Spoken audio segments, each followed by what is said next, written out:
Bueno, ¿qué tal? Buenas tardes. ¿Me escuchan bien? Yo escucho perfectamente. Bueno, perfecto. Bueno, vamos a empezar. Te quería pedir, Lucía, si les abrís las cámaras, porque como somos pocos, por ahí podemos interactuar. Hoy se puede aprovechar esta oportunidad.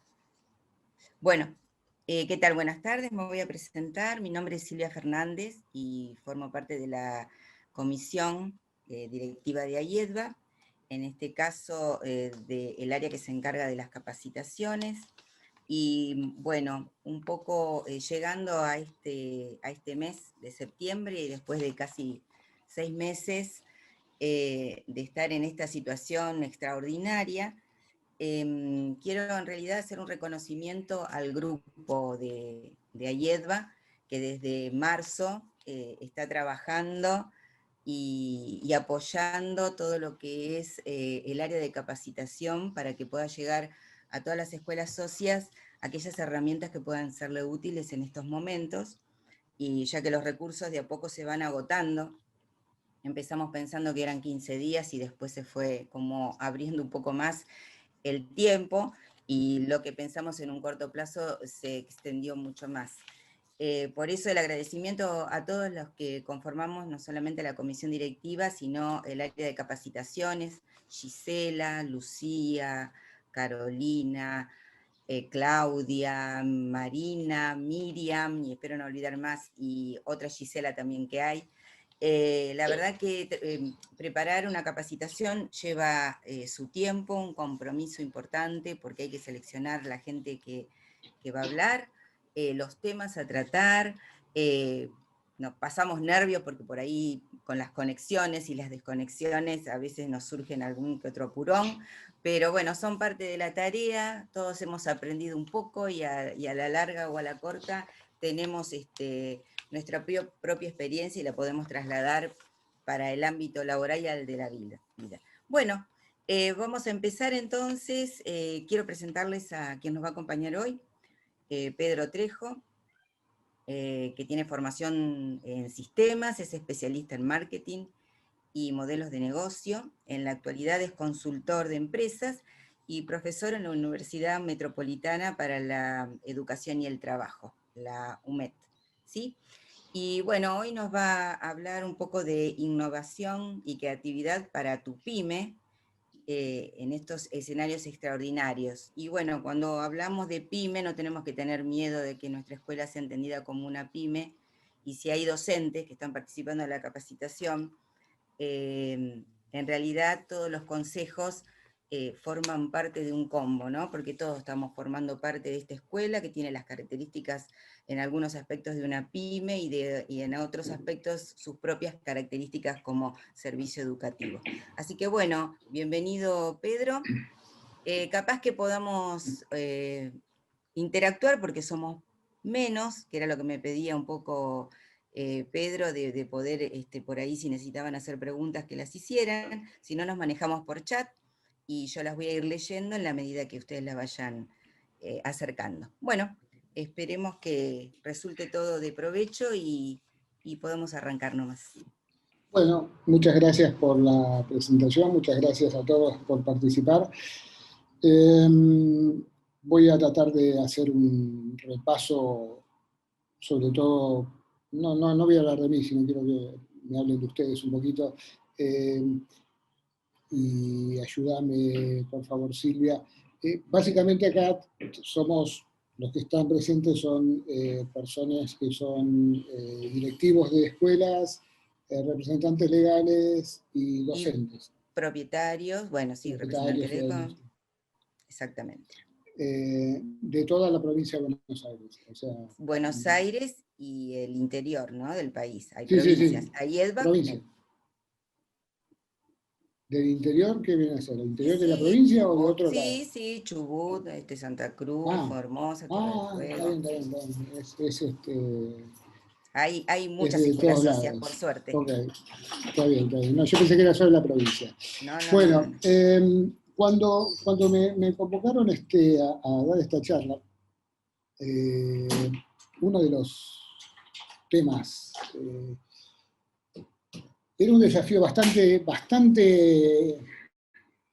interesante, y un desafío bastante complicado, diría yo. ¿Por qué? Porque, por un lado, yo me imaginaba en la posición en la que se encuentran ustedes, como en el caso, le hablo de los propietarios, los directivos, los representantes legales, con una situación de no apertura de la asistencia, de asistencialidad a los colegios, con los costos que se tienen que seguir manteniendo.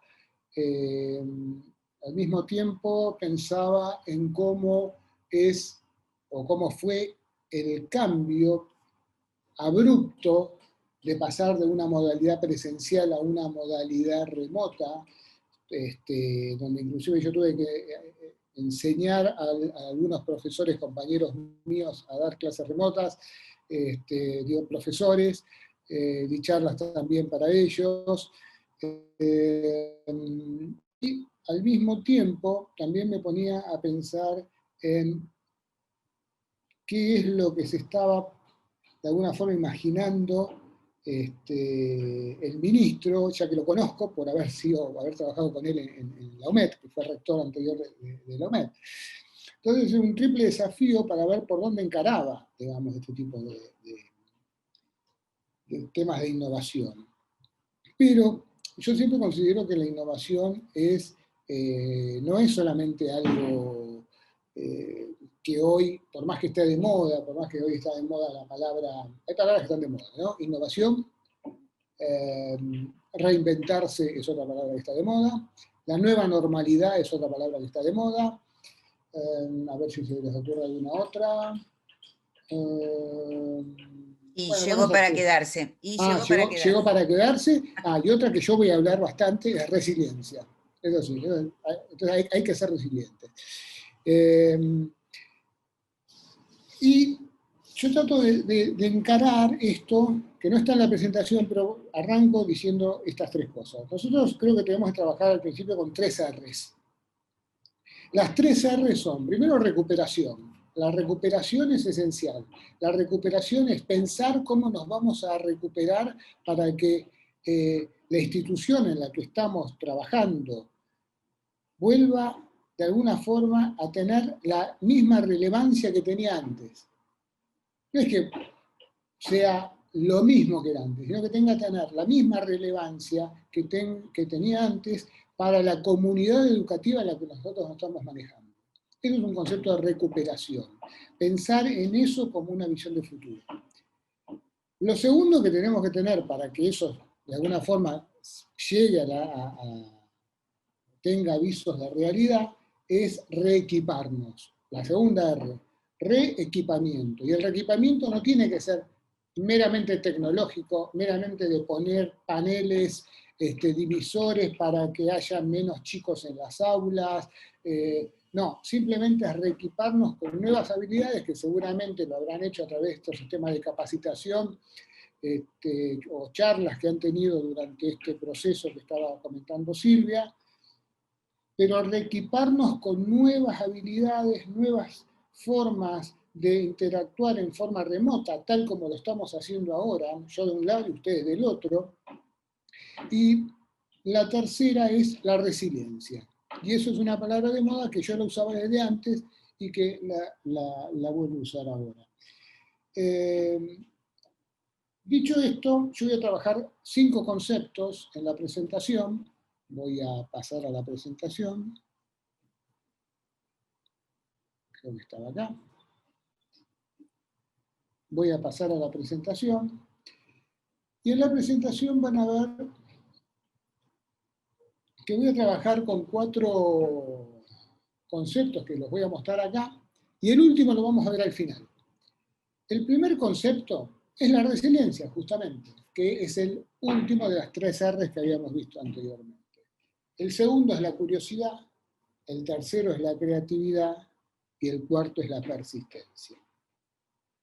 Vamos a tratar de trabajar rápidamente en esto, porque sé que ustedes también tienen otras actividades, hay que hacer esto ágil, por eso yo voy a tratar de estar interrumpiendo cada ratito preguntando si tiene alguna duda, pregunta, así avanzamos y no, ya que son pocos, como dijo Silvia, empezar a tratar de hacer mucho más jugosa esta charla, más que clase, esto es una charla. Entonces, ¿qué entendemos por resiliencia? Para mí, resiliencia va más allá de una palabra de moda. Para mí, resiliencia va más allá de lo que se dice ponerse en los pies de otro, como definición, ponerse en los zapatos de otro, eso me suena más empatía, pero tratar de ser resiliente es bajar, tropezar, volverse a levantar, no caer, y si uno se cae, volverse a levantar. Eso es muy fácil decirlo y a veces es muy difícil hacerlo. Entonces, vamos a tratar de encuadrar el concepto de resiliencia en lo siguiente. Para mí resiliencia es la capacidad que yo tengo como persona, frente a la adversidad, frente a la incertidumbre, frente a lo desconocido, pero a partir de esa capacidad proyectar un futuro. Si yo esa capacidad la fortalezco, la voy alimentando, esa resiliencia cada vez se hace más fuerte y más poderosa. Entonces tengo más armas para enfrentarme a esa adversidad, a esa incertidumbre, y así seguir proyectando ese futuro. Porque yo lo que tengo que hacer en estos momentos es crear el futuro. La famosa nueva normalidad, o llegó para quedarse, en realidad, todo lo que llega, llega para quedarse. Lo que pasa es que después nosotros tenemos que crear sobre eso. Crear y crear y crear. Es muy importante este concepto porque si no avanzamos, piensen que si nosotros no tenemos la capacidad de estar creando ese futuro ante un camino incierto, corremos peligro de caer. Esta transparencia que pongo acá, o esta foto, esta imagen que yo pongo acá, me da esta visión de lo que quiero decir, o trato de explicarlo. Para mí, siempre un camino es incierto, siempre fue incierto. Ustedes aquellos propietarios, cuando empezaron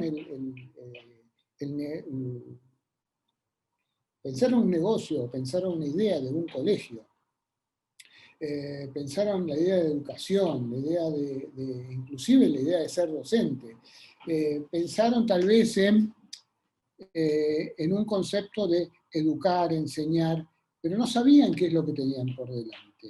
Lo que sí sabían es que, como en esta persona, hoy, en la actualidad, esta persona, lo que no podemos hacer es parar. No podemos volver para atrás. Porque, insisto, si bien antes sabíamos que el camino es incierto, hoy la incertidumbre es mayor. Entonces, lo que no podemos hacer es parar. Tenemos que avanzar, avanzar y avanzar.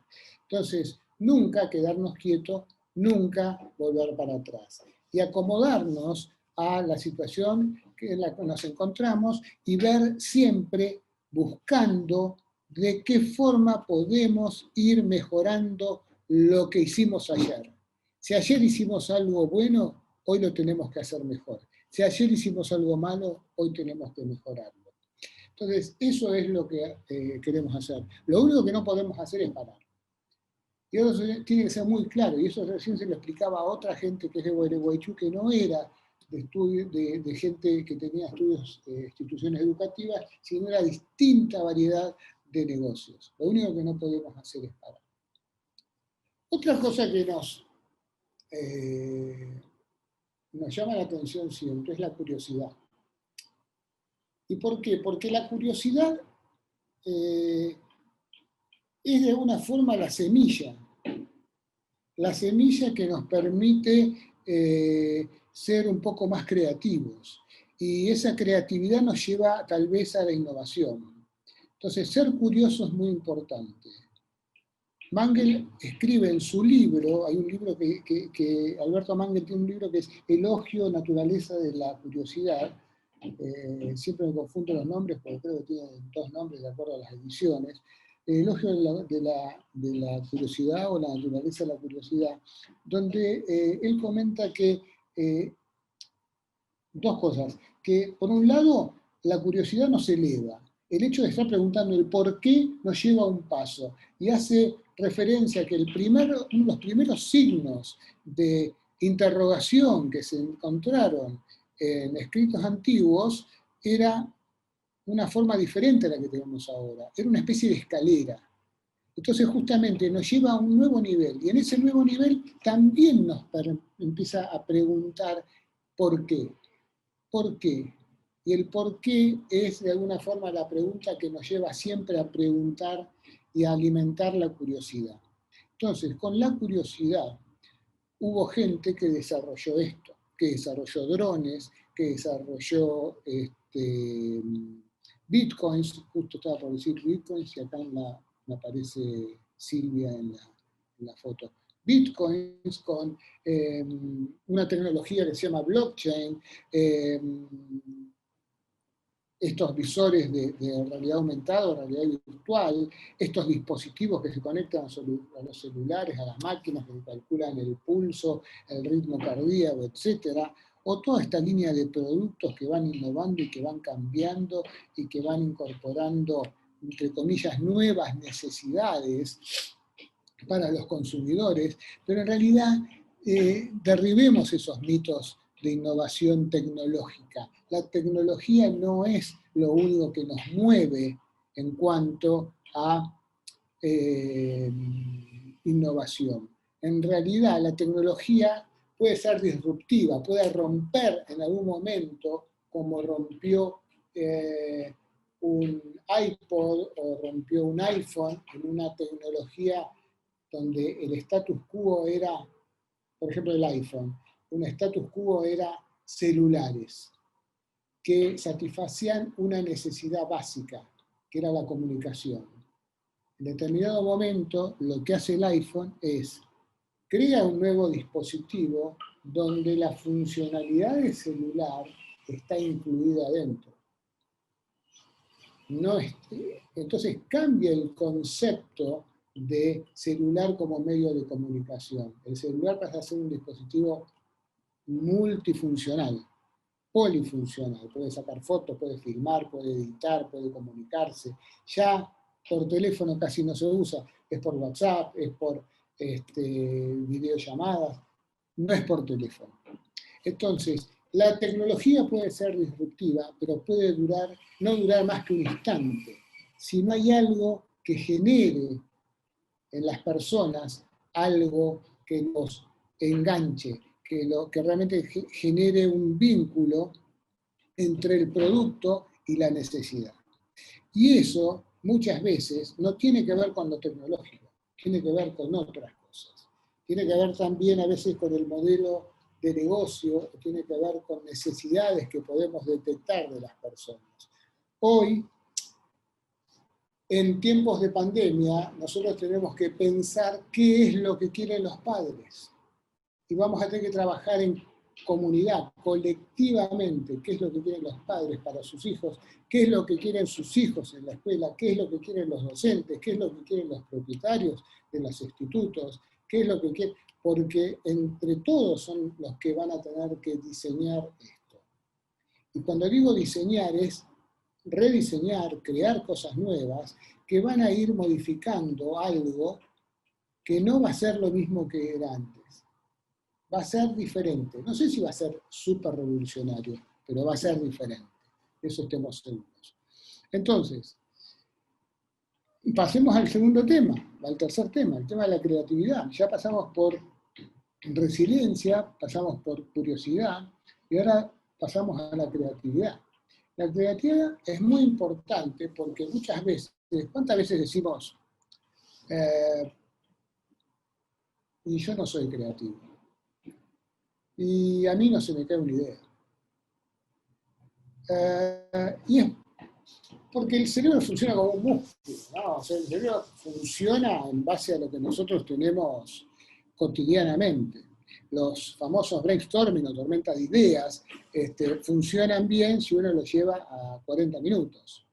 Pero si uno los termina en 10 minutos, es difícil que las ideas que surjan ahí no sean grandes ideas. ¿Por qué? Porque empieza a trabajar en los primeros 5 minutos 2 o 3 cosas, y si uno le hace y trabaja con un grupo de 30 personas, es muy probable que se repitan esas ideas. Son las primeras ideas que van a salir. Si después empezamos a asociar esas ideas, les damos estímulos para que trabajen esas ideas, rápidamente van a poder empezar a cambiar y a generar nuevas ideas. Eso ustedes también lo conocen capaz que mejor que yo. Pero los brainstorming operan en un determinado plazo y bajo unas determinadas normas. En el caso de la creatividad, los niños son aquellos que son los más creativos y hace un mes murió Sir Ken Robinson, que ustedes saben que fue yo lo vi en una charla TED hace muchos años, la charla TED es una de las más famosas, que es uno de los precursores de la incursión de la creatividad en las escuelas. Yo les dejo en las notas, que seguramente Silvia después les va a enviar, el link a ese video. Es muy interesante ver cómo él analiza el concepto de la creatividad aplicado en las escuelas y cómo nosotros podemos aplicar eso aplicado en los negocios o en las instituciones de las escuelas, como una forma de mejorar la relación, mejorar la calidad y mejorar el modelo de negocio de una escuela. ¿Por qué yo siempre estoy hablando del modelo de negocio? Porque la escuela no funciona, o ninguna organización funciona, si no tiene un modelo de negocio detrás, por más que sea una escuela parroquial, por más que sea una escuela privada, por más que sea una escuela de una congregación religiosa, por más que sea de algo estatal, una escuela pública. Siempre es necesario recursos, y los recursos se consiguen con dinero, y los costos de mantener una escuela son altos y se necesitan ingresos. Por lo tanto, como concepto no capitalista, sino como concepto de ingresos menos costos, tiene que ser positivo. Tenemos que tratar siempre de pensar una institución como un modelo de negocios. Entonces, vamos a definir primero qué es innovación y después vamos a trabajar en la innovación en este modelo de negocios, que es una institución educativa. Definamos primero qué es innovación. ¿Hasta acá todo bien? ¿Alguna duda, alguna pregunta? Acá lo tengo a Pedro Antonio Tobal.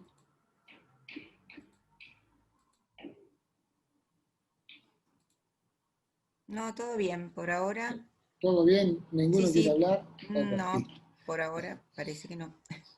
Nadie me quiere pegar, nadie quiere decir nada. No, no, no. Estamos atentos. Está bueno. Definamos qué es innovación. Para mí, innovación es resolver problemas. No estoy hablando acá de arreglar un caño, no estoy hablando acá de cambiar el cuerito. Eso es otra cosa. Estoy hablando de resolver un problema que aparece repentinamente. Un problema que sabemos que persiste. Un problema que realmente nos cambia las reglas de juego a lo que estamos acostumbrados a realizar, hacer o proceder. Entonces, ¿por qué digo esto? Porque muchas veces uno piensa que, como les decía antes, la innovación piensa que es cosa de nerds, cosa de nerds, cosas que son, que para ser innovador tenés que crear una app, que para ser innovador tenés que trabajar en impresoras 3D. Eso está muy bien. Eso lo que uno hace es darle herramientas para que los chicos, las personas, tengan mayor capacidad tecnológica para poder tener más herramientas para ser más creativos. Pero en realidad la creatividad pasa por otra cosa. Uno, cuando le regala algo a un niño, es muy probable que el niño 5 minutos juegue con ese juguete y después se dedique a jugar con la caja, porque le resulta creativamente más motivador, inspirador jugar con una caja vacía que con un juguete que tiene una función específica. Entonces, como definimos la innovación como el arte de resolver un problema, el ejemplo que traigo es el siguiente. Este es un ejemplo que desarrolló Este es un ejemplo de un apoyabastón, desarrollado por un ingeniero del INTI de 93 años. Este ingeniero se dedicaba, o se dedica, supongo ahora no por una cuestión de riesgo, pero se dedicaba hasta el año pasado a, junto con un grupo de colegas, a ir por los distintos geriátricos de la Ciudad de Buenos Aires y preguntarles, hablar con los pacientes, hablar con médicos, hablar con enfermeros, hablar con familiares, saber qué cosas necesitaban para mejorar la calidad de vida de las personas que estaban ahí. Hasta que dice que un día uno se le acerca y le dice, ¿ustedes qué hacen estas cosas raras? Dice, ¿por qué no inventan algo para que no se nos caigan los bastones? El tipo se quedó sorprendido. Es lógico, si los bastones siempre se caen. Me pasa a mí, mi madre tiene 95 años y se le cae el bastón cada 2 por 3. Qué tonto que todavía no le hizo uno de estos.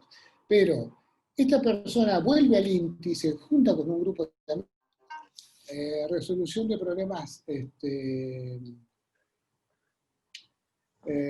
rápidos, simples, low technology. Esto ustedes lo van a ver, por ejemplo, en las aerolíneas low cost. Es una forma de innovar tecnológicamente. Innovan en el modelo de negocio. Por ejemplo, empresas que son en vez de tener múltiples aviones, tienen un único avión, un único tipo de avión. Entonces ahorran en mantenimiento, ahorran en repuestos, ahorran en pintura, ahorran en todo lo que sea. Entonces eso es un nuevo modelo de negocio. Uber era un nuevo modelo de negocio. Así hay una enorme cantidad de formas donde lo que se busca es resolver problemas, no innovar porque sí, porque si no caemos en que innovar es inventar. Resulta que innovar no es inventar. Miren este ejemplo, el pan en rebanadas, el pan lactal. Otto Rohrweber fue quien inventó el pan lactal, el pan en rebanadas, en más o menos 1910. Pero resulta que pasaron 15 años hasta que una empresa, Wonder, se junta con Otto Rohrweber y difunde la idea del pan como producto. ¿Qué les ofrece? En vez de vender, señores, un pan en la panadería, un pan que tienen que cortar, les estoy ofreciendo un pan que ya viene en rebanadas y es mucho más fácil, más cortado, envasado, les puede durar más. No sé qué habrán dicho en ese momento. La cuestión es que explota el negocio de esta gente, pero durante 15 años esta persona inventó algo, pero no pudo transmitir esa idea al mercado. Entonces, muchas veces innovar no es inventar. Innovar es simplemente hacer algo que la gente quiera. Otra cosa, las innovaciones tienen que ganarse su inversión. ¿Qué significa? Tiene que ser algo que tenga viabilidad económica. No podemos pensar como, le doy un ejemplo. Se habla los chicos no tienen conectividad. Les vamos a dar computadoras. Ok, le das computadoras. Al mismo tiempo le tenés que dar computadoras, le tenés que dar conexiones a internet, le tenés que dar datos para que se conecte a internet, tenés que darle la conexión paga para que se conecte a internet. No es solamente darle una netbook o una notebook o lo que fuere para conectarse a internet. Hoy el problema más crítico es la conectividad, lo que nos acaba de pasar recién. Yo con una Mac, ustedes cada uno en su cosa, y lo que falló es la conectividad. O sea, la viabilidad económica es muy importante. No podemos pensar en cualquier tipo de innovación si no hay un sustento económico atrás. Entonces, eso es súper importante cuando alguien analiza siempre la innovación desde el punto de vista económico, porque hay que pensar en eso. El segundo punto es que toda innovación tiene que ser factible técnicamente. Obviamente que todos queremos que haya presencialidad y obviamente que vamos a tener que hacer espacios comunes, pero vamos a tener que pensar eso. Pero si no se puede, y vamos a tener que encontrar la forma. No vamos a poder poner en 3 pisos en las aulas. A veces es imposible. No, capaz que tenemos que usar otro tipo de mobiliario, no se me ocurre que tenemos otro tipo de mobiliario, otra forma, pero tiene que ser factible técnicamente, no tiene que ser simplemente en las aulas está todo bien, después en los recreos están todos juntos. ¿Cómo armamos cada burbuja? Realmente eso es justamente algo muy innovador y que da mucho para pensar en la vuelta a la presencialidad. Finalmente, pensar más allá de los productos, o sea, no pensemos en los productos, no pensemos como decía recién, en la netbook, no pensemos en el pizarrón, pensemos en lo que la gente quiere, qué es lo que necesita y qué es lo que la gente quiere. Lo que la gente quiere hoy es que sus hijos, que son aquellos que van a estar en el colegio, estén cuidados. Estén cuidados desde todo punto de vista, que estén educados desde todo punto de vista, que tengan conocimiento de todo punto de vista. Entonces, si juntamos las tres cosas, estamos innovando. Si las llevamos a cabo, si solamente quedan en ideas, no estamos innovando. Es simplemente una expresión de deseos. Hay distintos tipos de innovación. No es que tenés que estar pensando continuamente en innovación tecnológica, como estábamos hablando recién. Fíjense, una innovación visual. Esto en todo el interior lo ven. Lo mismo, bicicletas comunes que hay en todos lados, ¿verdad? Estas bicicletas comunes, fíjense, lo único que hicieron fue cambiarle el color. Lo que hay es una innovación visual. Son bicicletas divertidas, bicicletas interesantes, bicicletas simpáticas, que llaman la atención, da gusto entrar ahí. ¿De dónde son? De Google. Le cambiaron los colores y le pusieron de Google. Después una innovación funcional. ¿Qué hicieron? Antes el café se tomaba sentado, se tomaba en un lugar, en una confitería. Cuando Starbucks crea sus lugares, empiezan a ofrecer sus cafés para llevar, pero de una forma distinta, de una forma más especial, con un aroma especial, con un blend especial, con un packaging especial. Y eso es una forma de innovar sobre un mismo producto.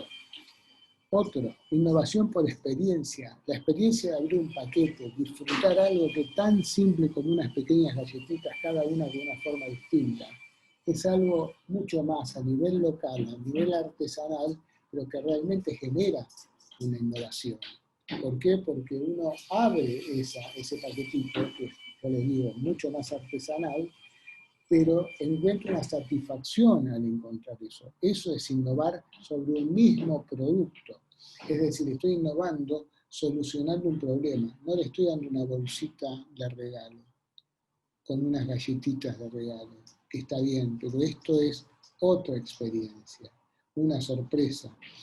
Y después como lo que dice acá en forma lateral, la innovación por interacciones, la comunicación. Dijimos que hoy los celulares sirven para no solamente hablar por teléfono. Me estaba llamando Silvia por teléfono, me estaba mandando un WhatsApp diciendo que se cortó, podíamos hablar.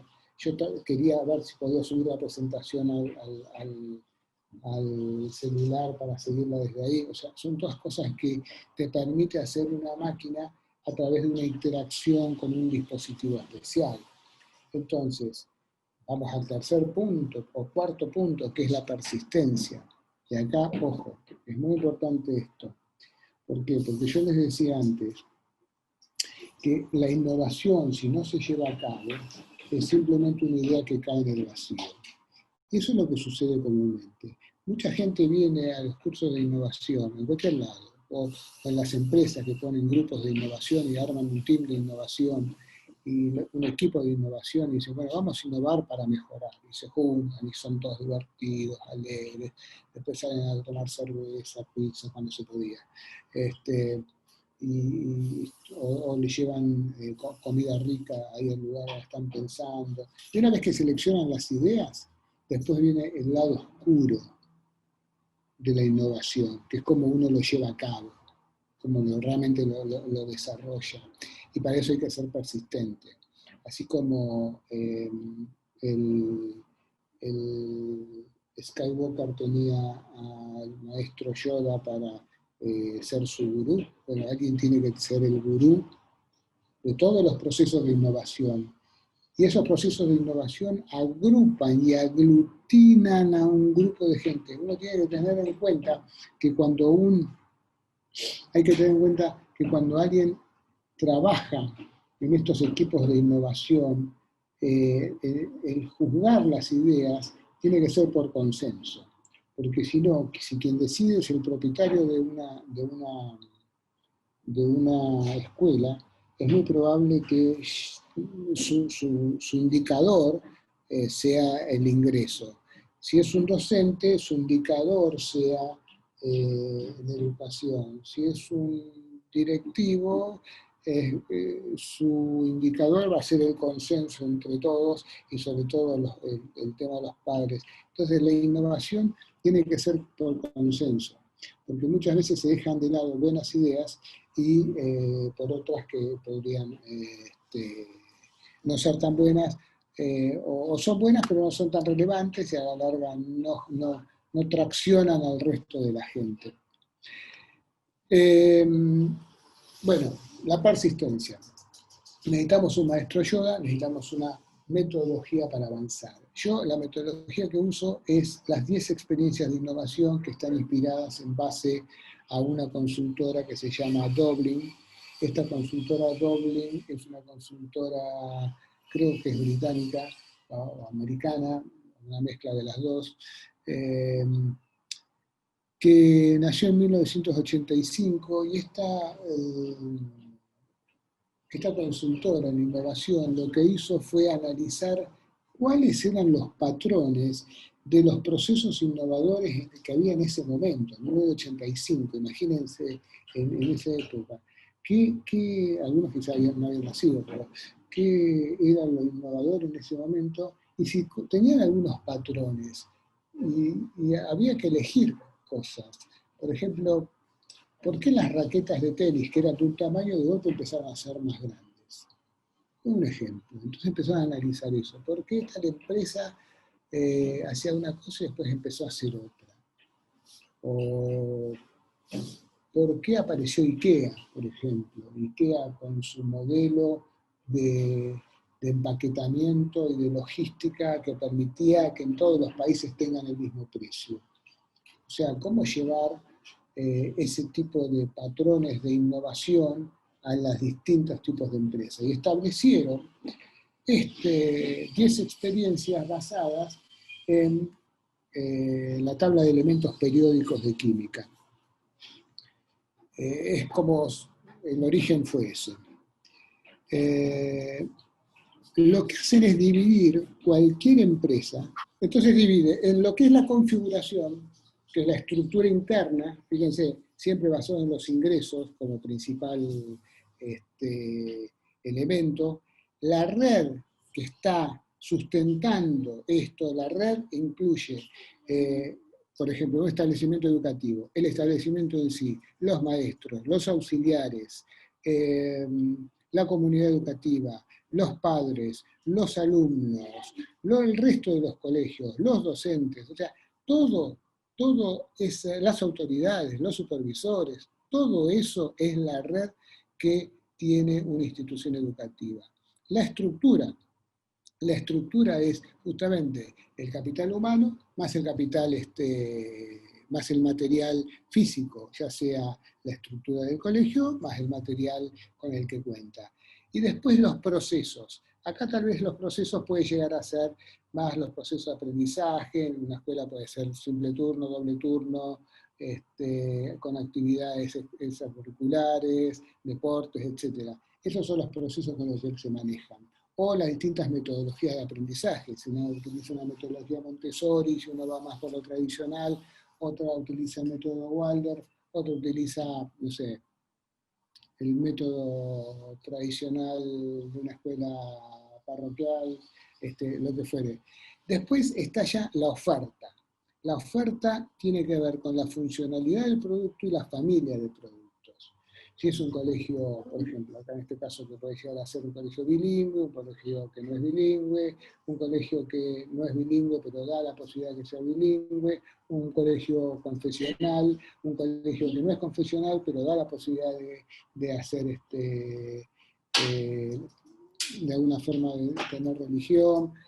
Y por otro lado, que es lo más importante para mí, es la parte de conexión, donde ahí ya está la parte externa, el servicio que le doy a la comunidad educativa, los canales por los que yo me manejo con esa comunidad educativa, la marca de ese colegio, la marca que de alguna forma le da relevancia y le va a tener que seguir dando relevancia en cualquier momento, y finalmente la experiencia del usuario, la experiencia del cliente. Acá donde el cliente es el padre y el usuario son los hijos. Pero también es el grupo, todo de alguna forma el grupo es el que tiene que estar frente digamos, al cliente, al usuario.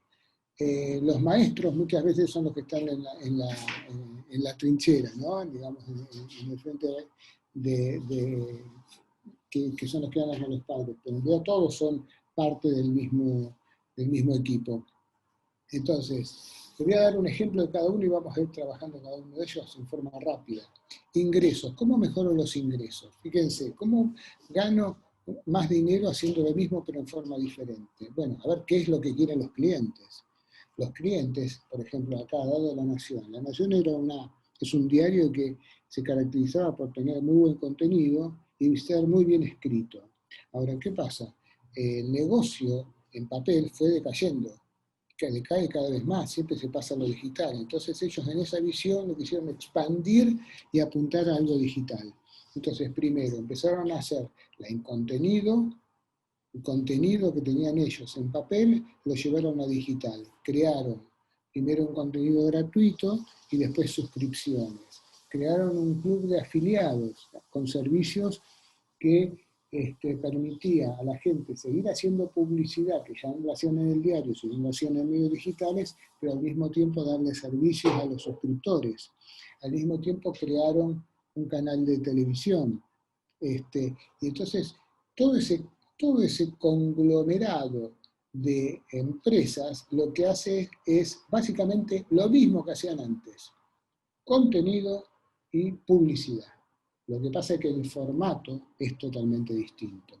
Segundo caso, la red.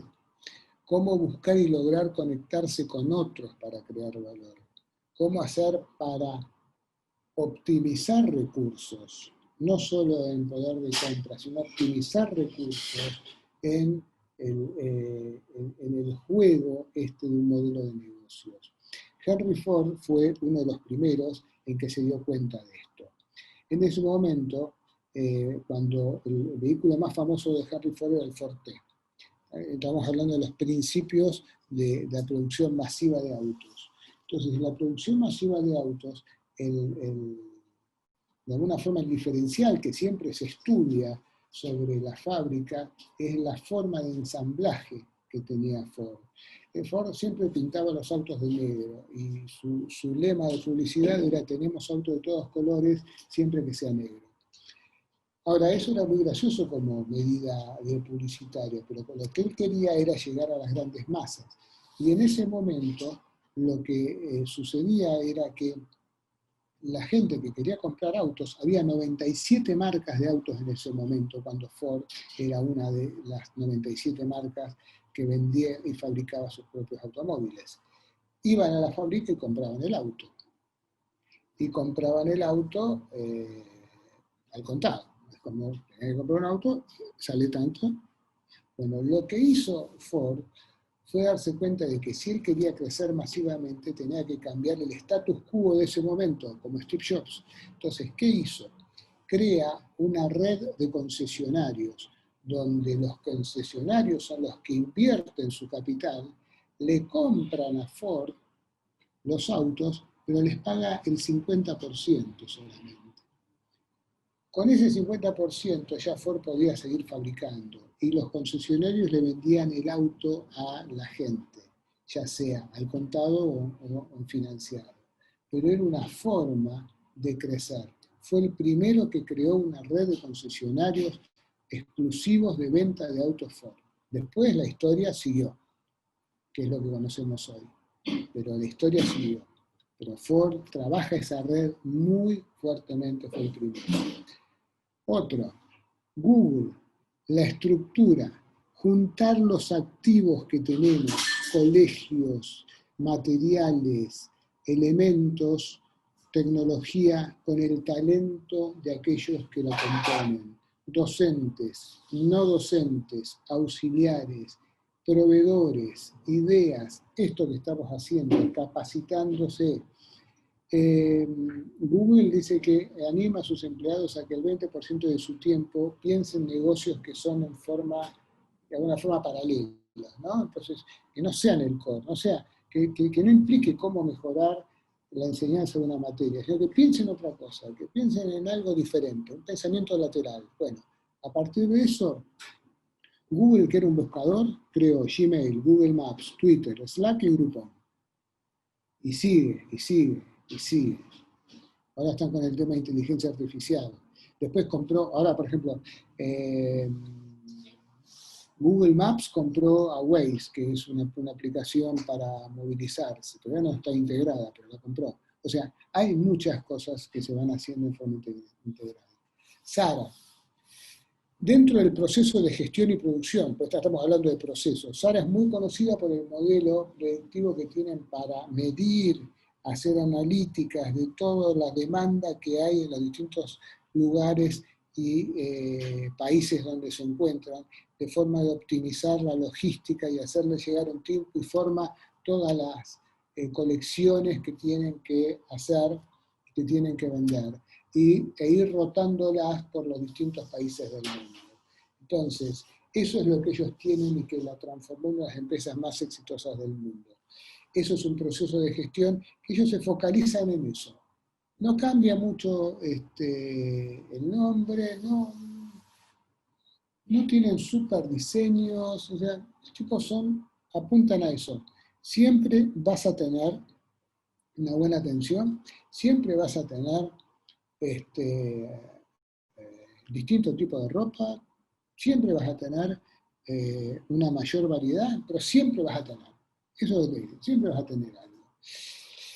Oxxo es muy gracioso porque Oxxo tiene, estamos hablando ya de la función del producto. Oxxo es una marca que tal vez no es muy conocida acá en Argentina, pero es importante por lo siguiente. Sam Farber funda Oxxo cuando él ya estaba retirado. Él estaba retirado, un diseñador industrial que estaba retirado. Un diseñador inglés que cuando él vio a su esposa con problemas, tenía un pelapapas como los que conocemos, los pelapapas de metal, viste que lo agarrás con el metal y pelás la papa con el metal. Como tenía artritis, le costaba agarrarlo, entonces le molestaba, le dolía, entonces la mujer se da vuelta y le dice, escúchame, vos que sos diseñador industrial, ¿por qué no me enseñás un pelapapas que más o menos valga la pena? ¿Qué hizo Sam Farber? Dijo, bueno, vamos a hacer eso. Y desarrolló un pelapapas que tiene un mango de goma, que seguramente lo habrán visto en tiendas, un mango de goma, y ese simple pelapapas cambió globalmente, mundialmente, la forma de diseñar todos los elementos de cocina de todo el mundo. Cambió una industria. Tal es así que el diseño original de Oxxo fue comprado por el MoMA, por el Museo de Arte Moderno de Nueva York, para incorporarlo a su red permanente, porque es un ícono del cambio de un paradigma en la cocina. A partir de ese momento se hizo y se utilizaron múltiples herramientas y diseños para cocinar mejor. Entonces, eso es la función que tiene un producto en forma innovadora. Y lo único que hizo fue ponerle un mango de goma a eso. Familia de productos, complementos de un producto. Cómo crear productos y servicios complementarios. Esto en la escuela lo tienen clarísimo. Todas las escuelas, o la mayoría de las escuelas tienen.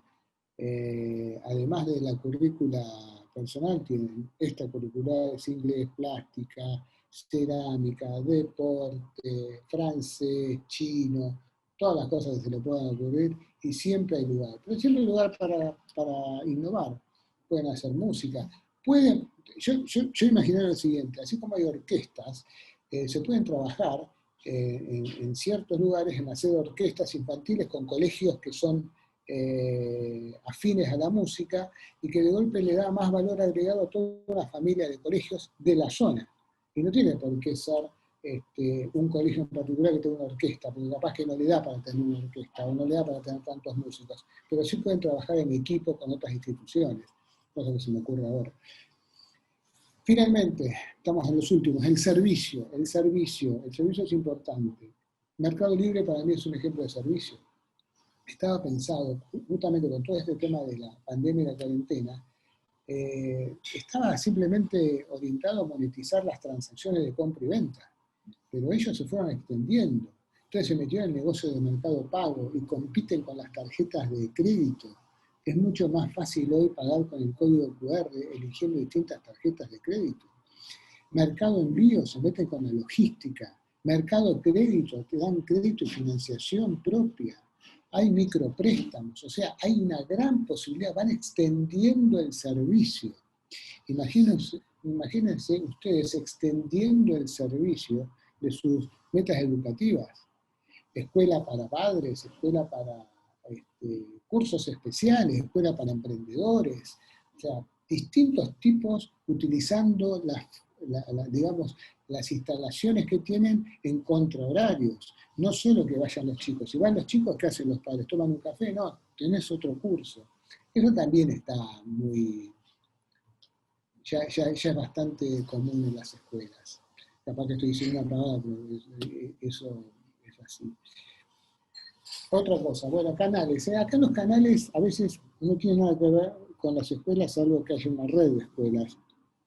Pero, tipo los salesianos, por ejemplo, que tienen su red de escuelas y aplican siempre lo mismo. Pero en el caso de canales, es importante entender por qué es muy clave el concepto de canales. El canal no es solamente el canal de distribución, sino es un canal de comunicación y de acceso. Cuando yo enseño el tema de canales, enseño es cómo me contacto con la escuela, por ejemplo. Cómo visualizo que me tengo que contactar con la escuela. Cómo la escuela se hace visible para que me contacten. Cómo yo, ante un reclamo, no solamente, ¿vieron cuando ustedes llaman, por ejemplo, a una empresa de cable, ¿no? Entonces, Cablevisión. Acá se corta internet. Se corta internet, yo llamo a Cablevisión. Busco el teléfono el primero que me aparece es un teléfono de letras gigantes que me dice venta. Ahora, para buscar el teléfono de atención al cliente reclamos, está chiquitito. No, darle visibilidad a la gestión, a los reclamos, a los contactos, darle que tenga la mayor cantidad de canales disponibles para que todos los padres se puedan comunicar. No estoy hablando de club de chats o club de WhatsApp y todo eso, sino estoy hablando de que la institución se haga visible y no invisible para que se puedan comunicar con ellos, para manifestarle sus preocupaciones y al mismo tiempo para que ellos se puedan también manifestar la escuela. A través de los distintos grupos. Si lo que le corresponde a docentes es el docente, corresponde al departamento. Esto, por ejemplo, en las universidades, hoy, les cuento, es un caos. Las universidades hoy es un caos. ¿Ustedes creen que por ser una universidad privada, hay universidades que están funcionando para atrás? La única que está funcionando bien es la Universidad del Siglo XXI porque tiene un servicio remoto desde que nació. Pero las universidades realmente son un caos. Yo tengo alumnos que ya cursaron 3 veces conmigo y quieren seguir cursando, pero digo, es otra materia. Y no, pero me anoto y me aparece en su cátedra. Bueno, cosas que pasan. ¿Por qué pongo Club Nespresso como ejemplo? Porque Nespresso, que no existía, crea una marca donde la máquina no era de ellos, el café no era de ellos, las cápsulas no eran de ellos, lo único que pusieron era la marca. Para crear fidelidad en sus clientes, crea un club Nespresso que le da ventajas especiales. Lo venden en lugares especiales y solamente tenía un canal de comunicación especial. Hoy sigue haciendo lo mismo, pero como venció caducó ya la licencia por las cápsulas, hay otros que hacen cápsulas de Nespresso. Pero ellos siguen inventando, innovando a través de distintos blends, distintas mezclas de café que le dan un sabor especial. Y siguen desarrollando productos. Eso es lo que de alguna forma mantiene vivo el espíritu de Nespresso.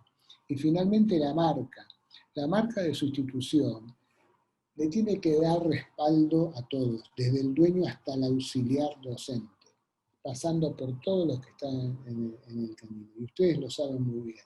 El prestigio ganado no se puede ir por la alcantarilla después de años de haber estado trabajando. Uno sabe que Quilmes es una marca muy relevante, pero también sabe en el fondo que Quilmes no sé si es la mejor cerveza. Si le preguntamos a todos, nos van a decir que Quilmes es una marca nacional. Y puede que sea una marca nacional muy prestigiosa, pero la empresa no es nacional. La empresa fue comprada hace muchos años por una brasilera. Entonces, ojo, la marca es muy importante, pero tenemos que hacer que la innovación que nosotros le pongamos a cada institución, en todo punto de vista, insisto, en la currícula, en los materiales, en la forma de dar de transmitir los conocimientos, en forma de comunicarlos con los padres, todo eso traten de aumentar el reconocimiento de la marca, cosa que en el momento de referir a alguien, los refieran a ustedes. Eso es súper importante.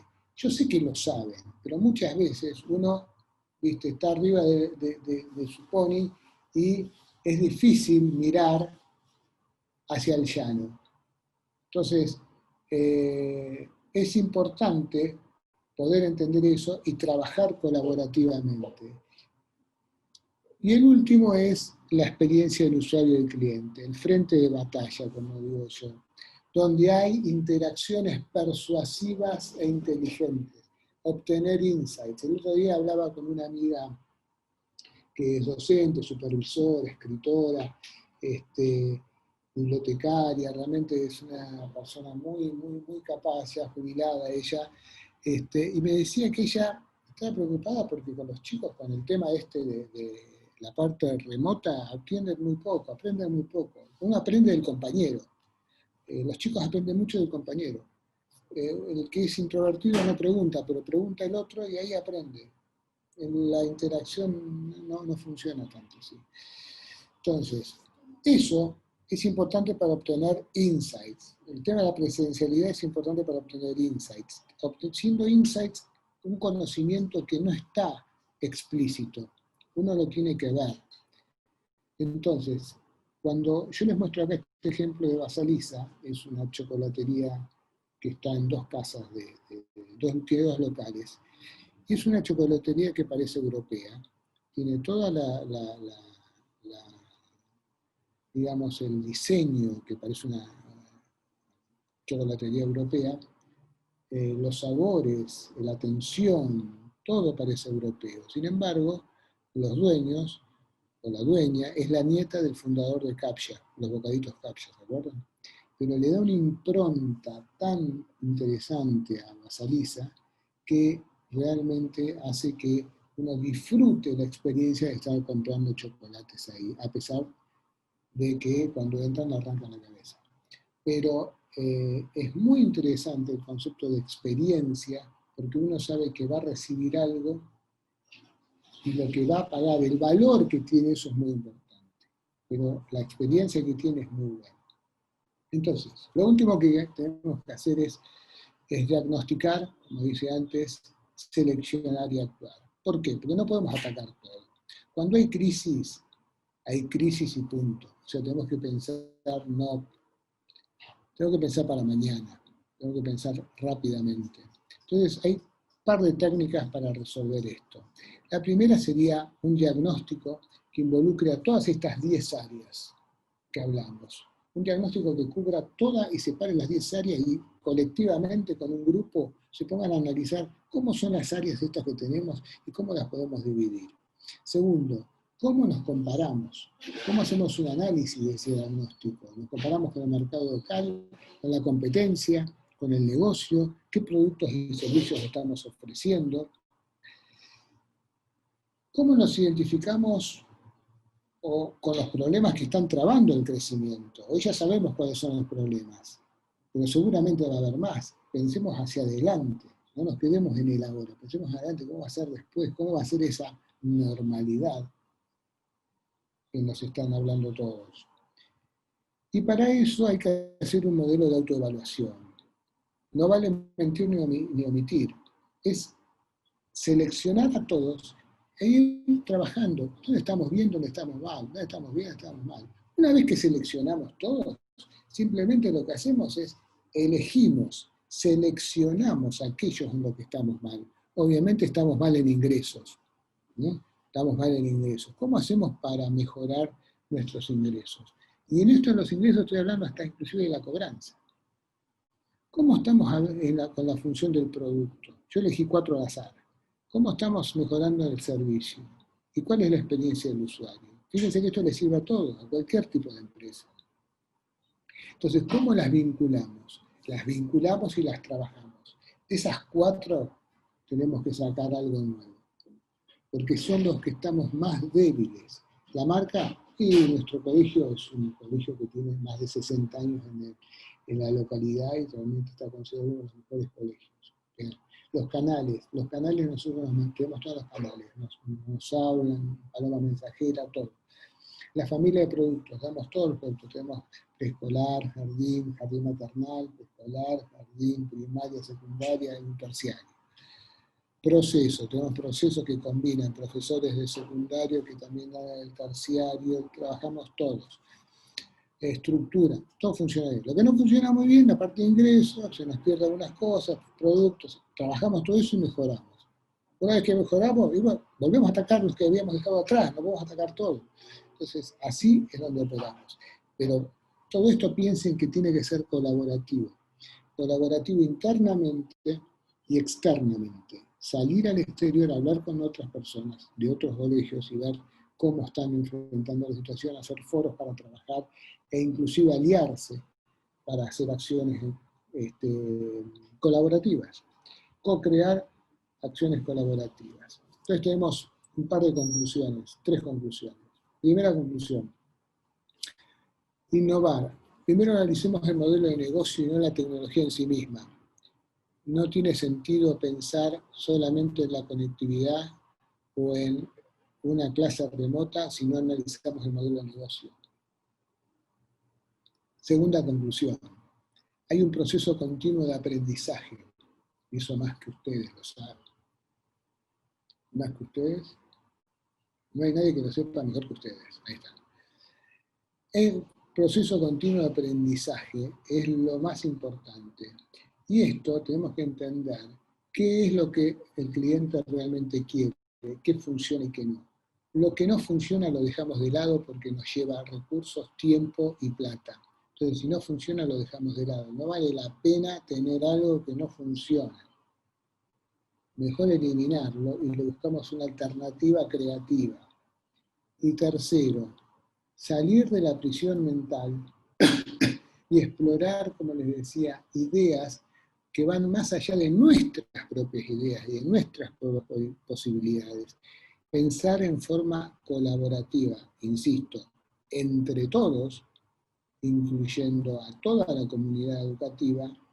A mí muchas veces cuando dice comunidad educativa, yo no sé si es así, pero sí se incluye a todos, pero la comunidad educativa, incluyendo también a las competencias, a los otros colegios. Y de esa forma realmente salimos todos. Creo con esto que hay duda siempre permanente, pero no es tiempo de débiles, como digo yo, hay que avanzar y construir el futuro, es lo único que nos puede salvar. No se salva el más inteligente ni el más fuerte, sino el que mejor se puede adaptar. Y en ese proceso estamos, de adaptarnos. Adaptarnos al futuro y crear el nuevo futuro.